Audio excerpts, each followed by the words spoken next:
I would say it plays a part. I think you always have to look at the past and understand that it pays some kind of contribution to modern day society. However, it's up to each generation to be able to teach or unlearn certain things. Anything you learn, you can unlearn. So anything that's toxic or ignorant or whatever, you can unlearn it. Whilst yes, I would say there has been some kind of impact, I don't think directly the past is to blame, because we also have to look at today. What are we doing, men of today? What are we doing to teach our sons? How are we going to help prevent rape culture, which is something that's growing in popularity? Because we need to teach our sons about things. We need to teach our sons about problems that women go through, like periods.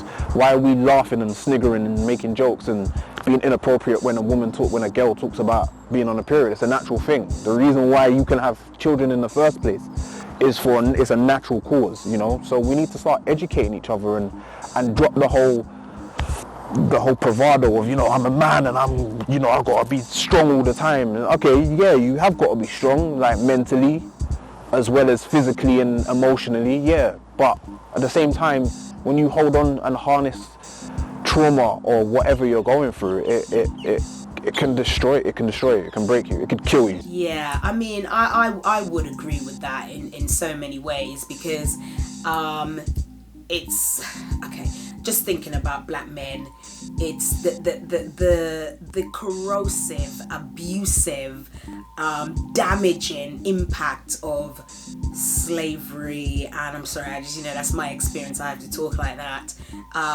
that we've experienced not just 200 years ago, but transgenerationally. I remember once I was, when I was doing a master's, and they were talking about trauma, and I was learning about trauma, and they were saying these are the signs of trauma. And I every time I learned a new, a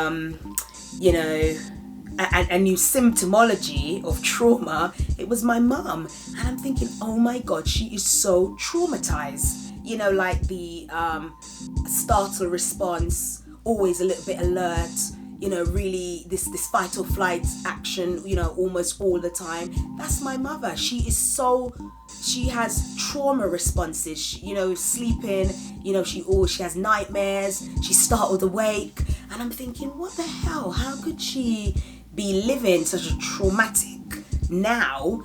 But then I talked to her mother, before she died, and I pieced things together. It's so, my mom has learned that startle response, that trauma response from her mother, yeah? And then my grandmother, I believe, but I didn't really get a chance to really understand that fully, learned that from her mother.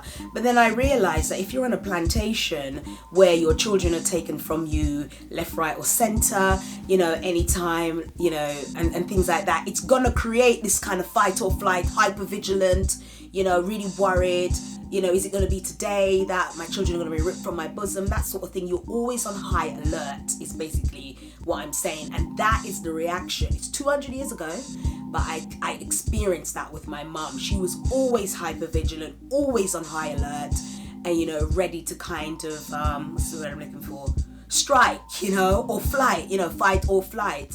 And that's a trauma reaction. So I do agree. I'm just giving that as an example that I understand of how transgenerational trauma can impact people's lives. Another one that I have been exploring is about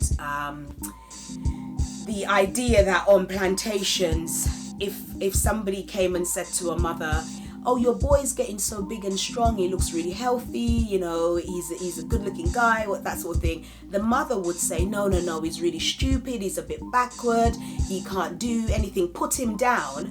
And the reason she would do that is because she didn't want her son to be seen as an asset and then sold on or taken away from her and sold on to another plantation to breed or whatever, because black people are like cattle, right? So, and I can still see that now. It's like with some black parents and mothers, for instance, the child can never do enough. It doesn't seem that the child is ever, like I can see it, with white families, for instance, especially mediocre children, not really doing anything great. Oh, he's so clever, he's so bright, he's wonderful, he's great. Or especially middle class families, they're always bigging up the children, you know. You could tell Boris Johnson's ego was so boosted by his parents. I mean, he's a bit busted, but his parents boosted his ego so much that he thought that he's the king of the world, and what he's self-realized, he is the king of the world. But I noticed that, you know, within black families, definitely in Jamaican family, it's not necessarily acceptable or is the done thing to give lots and lots of positive reinforcement. And I couldn't really understand why that is. Even when the children are exceptional and brilliant, the parent might be a little bit lukewarm.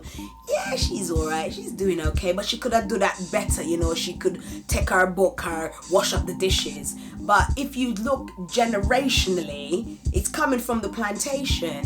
If you big up your child and say and talk about his or her accomplishments and achievements and their amazing qualities and things like that, they are likely to be ripped away from you. They're likely to be taken away. And you would do anything to avoid that, right? As a loving parent who's probably lost so many children. So I definitely believe that transgenerational trauma, transgenerational patterns exist. And I think how young black men, or, you know, I think there's been a little bit of young black men now trying to break out of that because we're becoming more aware of it. We're more educated about these issues, about transgenerational trauma and things like that. But I think it's definitely an impact. Transgenerational trauma is definitely an issue, but I also think the fact that black men exist, especially, well, let's not say especially, because even if they're in black countries, they exist in a white, racist, male-dominated supremacy. You know, it's that in itself creates just kind of a breeding ground for toxicity, right? Because they're not going to be supported to thrive, develop, to take up positions of authority, you know, because that doesn't fit the narrative within that they're living. So yeah, maybe not so much within black countries, but you does see it the same because they've got the trauma to deal with. But I think that is another component of the toxicity. Right. Yeah. So this is what I say. I don't believe it is. I don't believe it is. I think it's something that is born in the masculine or the men genes. I think it's something in the genes of men. Yes, no, that could be a fact. I'm not saying that. Because a man want to be on the field, you know, and you can't get that out of some men, you know what I mean? You can't get that out because it's something that is bred in them from the day one, and then what a man's supposed to be and what a woman's supposed to. So, you know. Yeah, when Rashan was 2 years old, where did we take him? Some place he went and he opened the door for the lady coming through the door. He stand up and open the door for a lady coming through the door, and she couldn't believe it. You know what I mean? So these are things that born inside of a child. But if the thing is that the parents most time have to maintain it. You know, the parents most time have to maintain what is born in them.